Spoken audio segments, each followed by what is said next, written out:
അല്ല, കൊല്ലത്തുനിന്ന് പൂരം കാണാൻ വേണ്ടി എല്ലാ വർഷവും വരാറുണ്ട്. ഇത്തവണ ശിവരാജനുമായിട്ടാണ് വന്നിരിക്കുന്നത് കൊല്ലം. അതെ അതെ, അപ്പൊ നിങ്ങൾക്ക് കുറച്ചുകൂടി ഒരു അഭിമാനം ഉണ്ടാവും അല്ലെ? തീർച്ചയായിട്ടും. ഇവിടെ നമ്മള് തെച്ചിക്കോട്ടുകാവ് രാമേന്ദ്രന്റെ ഫാൻസിനൊക്കെ കണ്ടപ്പോഴും അവരും രാവിലെ വലിയ ആവേശത്തിലാണ്. ഈ ശിവരാജു എന്ന് പറഞ്ഞാല് കേരളത്തിന്റെ ഒരു അഭിമാനമാണത്. കാരണം തൃക്കടവൂര് ശിവരാജു ഞങ്ങൾക്ക് അതുപോലെ അഭിമാനമുള്ളതാണ്. അത്രമേല് തലയെടുപ്പുള്ള ഈ രാവിലെ ശിവരാജുവിന്റെ ഫോട്ടോ കൊടുത്താണ് ആൾക്കാരെ നിൽക്കുന്നത്. അത് ശരിയാ. ഒരു ടീമാണോ? ഞങ്ങൾ ഗൾഫിലുണ്ടായിരുന്നു. എത്ര പേരുണ്ട് നിങ്ങളുടെ ടീമില്? 10-20 വർഷമായിട്ട് 4 പേര്. ഞങ്ങൾ ഇത്രയാളെ കൂടിയുള്ളു. ഈ പ്രാവശ്യം ആഘോഷം കുറവാന്ന് പറഞ്ഞപ്പോ കുറച്ചുപേരെ കൂടിയിട്ടുള്ളൂ. തിരുവനന്തപുരത്തൊന്നും ഇവിടുന്നുള്ളവരൊന്നും എത്തിയിട്ടില്ലേ. അപ്പൊ എന്തായാലും ഇവരെല്ലാവരും വരാറുണ്ട്. എന്റെ വീട് ലൂർദുപള്ളിയുടെ അടുത്താണ്. അപ്പൊ 20 പേരെന്തായാലും ഞങ്ങൾ 20 കൊല്ലമായിട്ട് കൂടാറുണ്ട് എന്റെ വീട്ടിൽ. അതിനുള്ള സൗകര്യങ്ങളും കാര്യങ്ങളൊക്കെ പൂരം ഒരു കൂട്ടായ്മ കൂടിയാണല്ലേ? ഈ ഒരു സൗഹൃദത്തിന്റെ ഒക്കെ ഒരു വീണ്ടും കൂടിച്ചേരാൻ. തീർച്ചയായിട്ടും ഇതൊരു പുണ്യല്ലേ തൃശ്ശൂർ പൂരം കാണാന്ന് പറഞ്ഞാൽ. നിങ്ങള് പൂരത്തിന് ഏറ്റവും അധികം ആസ്വദിക്കണം എന്താ? തൃശ്ശൂർ പൂരത്തിന് ആസ്വദിക്കാൻ വെടിക്കെട്ട് നമ്മുടെ ഫാനാണ്. പിന്നെ അതുപോലെ തന്നെ നമുക്ക് കുടമാറ്റവും എല്ലാതും പൂരത്തിന്റെ ഒന്നും കളയാനില്ല. ഞങ്ങൾ ഇന്നലെ മുതലേ ശരിക്ക് സജീവമാവേണ്ടതാണ്. അപ്പൊ നമ്മള് ടൗണിലെ ജീവിക്കുന്നത് കൊണ്ട് നമ്മള് 24 hour കൂടി ഉണ്ടാവും പൂരത്തിന്. കരുവാരുകൊണ്ട് നമുക്കറിയാം, ഞാൻ മലപ്പുറത്തുകാരനാണ്. അപ്പൊ നമ്മളെ പൂരത്തിന്റെ ശൈലി ഇവിടുത്തെ ശൈലിയൊക്കെ വളരെ വ്യത്യാസമാണ്. പിന്നെന്താ, തീർച്ചയായിട്ടും നമ്മള് ഇവിടെ കാര്യമായിട്ട് അവിടെ ഉണ്ടാവാറില്ല. നമ്മള് കാര്യമായിട്ട് പൂരം കാണാൻ കിട്ടുന്ന വരാറ്. ഏതാ ഏറ്റവും കൂടുതൽ ശ്രദ്ധിക്കുക? ആനകളെയാണോ മേളമാണോ? മേളാണ് കൂടുതൽ ശ്രദ്ധിക്കുക. ശ്രദ്ധിക്കാറുണ്ട്. ഒരു ലിസ്റ്റ് തന്നെ ഉണ്ട് ഇത്തവണ അല്ലെ? കോങ്ങാട് മധു, ചെറുശ്ശേരി കുട്ടന്മാരാര്, കിഴക്കൂട്ട് അനിയന്മാര്, എല്ലാവരും കാണാൻ കഴിഞ്ഞിട്ട് തന്നെ വന്നു. ഏതാ, പഞ്ചവാദ്യാണോ അതോ പാണ്ഡിമേളാണോ? ഏതാ പഞ്ചവാദ്യം? അപ്പൊ മടത്തിൽ വരവിന്റെ പഞ്ചായത്തിലെ കാത്തിരിപ്പോല്ലേ? എങ്ങനെ നിങ്ങളൊക്കെ ഏറ്റവും കൂടുതൽ വാദ്യവർഷങ്ങളോടാണോ? തീർച്ചയായിട്ടും വാദ്യവർഷവും വെടിക്കെട്ടും കുടമാറ്റം എല്ലാം കണ്ടതിന് ശേഷമാണ് ഞങ്ങൾ ഇവിടുന്ന് പിരിയുന്നത്. പഞ്ചവാദ്യം എവിടെ ഉണ്ടെങ്കിലും മടത്തിൽ വരെ പഞ്ചവാദ്യം വേറെ ഒരു അനുഭവമാണെന്ന് എല്ലാരും പറയുന്നത്. അങ്ങനെയായിട്ട് തോന്നിയിട്ടുണ്ടോ? ഇല്ല.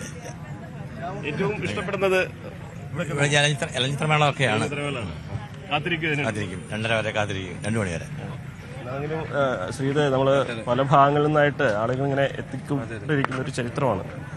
നമുക്ക് ആ ഭാഗത്തേക്കൊന്ന് ഈ പൂരത്തില് ശ്രീധത്തിന് ഏറ്റവും താല്പര്യം തോന്നിയിട്ടുള്ള ആസ്വദിച്ചിട്ടുള്ള എന്താ?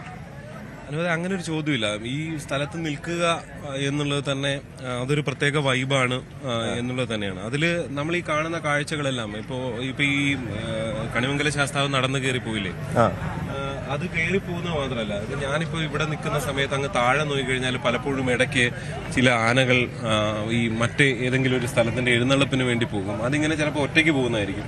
അപ്പൊ ഇവിടെ നിന്ന് കാണുന്ന കാഴ്ചയെല്ലാം പല കാഴ്ചകളും നമ്മുടെ മനസ്സിനെ വല്ലാതെ സന്തോഷിപ്പിക്കുന്ന കാഴ്ചകളാണ്. സാധാരണ അത് നമ്മൾ തൃശ്ശൂരല്ല, പിന്നെ ഈ തൃശ്ശൂരാണെങ്കിൽ പോലും ഇപ്പോൾ കഴിഞ്ഞ ദിവസം നേരത്തെ സംസാരിച്ച ചേട്ടൻ പറഞ്ഞില്ലേ, ഒരു 10-50 ആനകളെങ്കിലും ഈ പരിസരത്തുണ്ട്. അപ്പൊ എവിടെ നടന്നാലും ആനകളും അതും ഇതൊക്കെയാണ്. അപ്പം ആനയുടെ കാഴ്ച കാണാനുള്ളത് അത് മാത്രമല്ല, അതേപോലെ ഈ എഴുന്നള്ളത്തുകൾ വന്നു പോകുന്നത്, ഈ മേളം, ഇതൊക്കെ നമ്മുടെ മനസ്സിനെ സ്വാഭാവികമായും എന്താ പറയുക, ഒന്ന് ഉത്തേജിപ്പിക്കുന്ന, സന്തോഷം തരുന്ന ഒരു ഘടകം തന്നെയാണ്. സത്യത്തിൽ ഇന്നത് എന്നില്ല.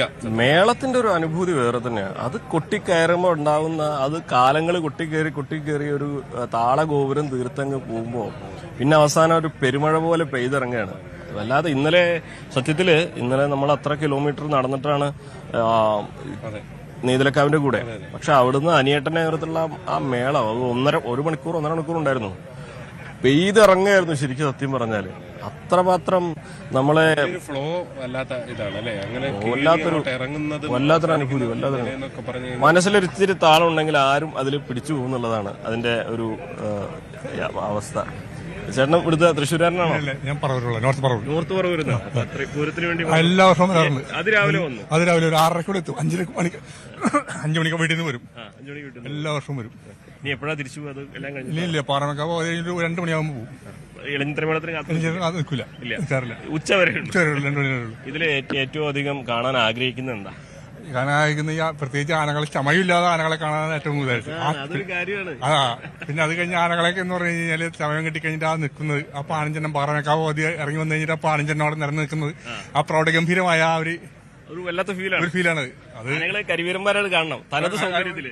തനത് സൗന്ദര്യത്തിൽ കാണണം, അതാണ് ഏറ്റവും. ഏതെങ്കിലും ആനയുടെ അങ്ങനെ പ്രത്യേക ഇഷ്ടമൊക്കെ ഉണ്ടോ? എല്ലാവരും ഇപ്പൊ ഇവിടെ നടക്കുന്ന ഇപ്പൊ തൃക്കളൂർ ശിവരാജു, പാമ്പാടി രാജൻ, മറ്റേ ഉണ്ടായിരുന്ന ഗുരുവായൂർ പത്മനാഭൻ, ഇങ്ങനെയുള്ള ഇപ്പൊ കേശവൻ, ഇപ്പൊ ഉള്ളതിലാണെന്നുണ്ടെങ്കിൽ തന്നെ നന്ദനൊക്കെ എന്ന് പറഞ്ഞാൽ വളരെയധികം ഇഷ്ടപ്പെട്ട ആൾക്കാരാണ്.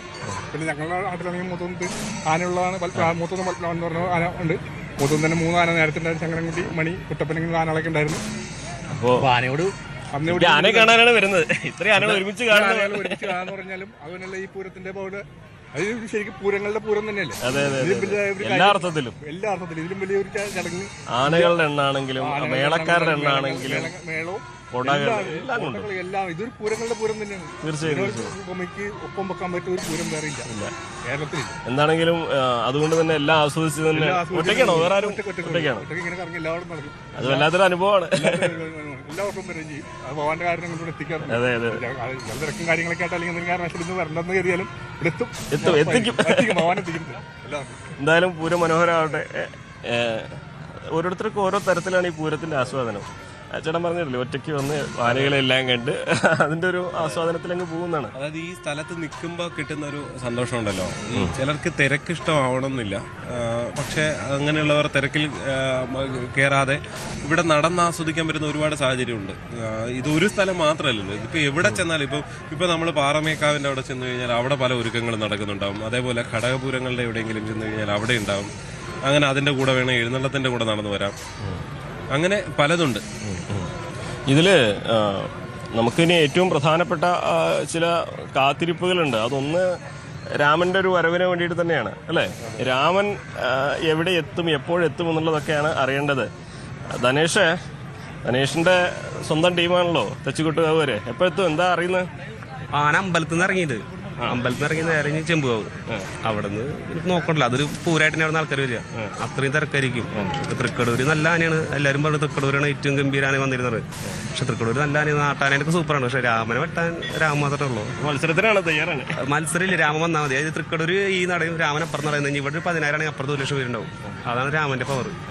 ഇന്നലത്തെ അതായത് പൂരം വിളംബരത്തേക്കാൾ ആളുണ്ടാവുന്ന സമയം രാമൻ ഇറങ്ങി. അതിന് സംശയമില്ല. ഇപ്പൊ ശിവകുമാർ നല്ല ആനേട്ടാ. ശിവകുമാറിന് പകരം ഇന്നലെ രാമനായിരുന്നെങ്കിൽ ഇവിടെ ഇന്നലെ ഒരു ചുരുങ്ങിയത് 50,000 പേര്. അതായത് 3 ദിവസം പൂരാക്കിയത് ചില രാമൻ തന്നെ. രാമന്റെ തെക്കോട്ടറക്കാണ് ഞാൻ കാണാൻ പോകുന്നത്. അതിന് വേണ്ടിയിട്ട് നല്ല ആളുണ്ടാവും. കാരണം ചെമ്പുകാവ് തന്നെ അവിടെ നിന്ന് ആൾക്കാർ ഒരു നല്ല തിരക്കുണ്ടായിരിക്കും, ഉറപ്പാണ്. ഈ വരുന്ന ആൾക്കാർ 3/4 ഭാഗം അവിടെ പോയിട്ടുണ്ടാവും. ഇപ്പോൾ അവിടെ നിന്ന് ആ പൂരത്തിന്റെ കൂടെ വന്നിട്ട് ബാക്കി എന്നെ കൂട്ടി വന്നപ്പോൾ എല്ലാവരും ആൾക്കാരുണ്ടാവുള്ളൂ.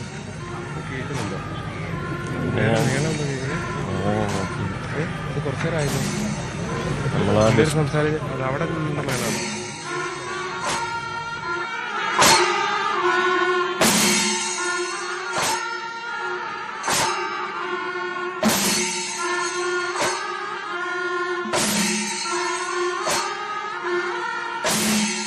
ധനേഷിന്റെ ഒരു അനുഭവം സ്വാഭാവികമാണ്. തൃശ്ശൂർക്കാരനായതുകൊണ്ട് തന്നെ, തൃശ്ശൂർക്കാരൻ എന്നുള്ളതല്ല, ധനേഷ് തൃശ്ശൂർക്കാരനല്ല, അവൻ കൃത്യമായിട്ട് ഈ ആനക്കാരനാണ്. അതായത് പ്രത്യേകിച്ച് തെച്ചിക്കോട്ടുകാവ് മാത്രമാണ് അവന്റെ ലോകവും അവന്റെ ആന പട്ടികയിലുള്ളതും.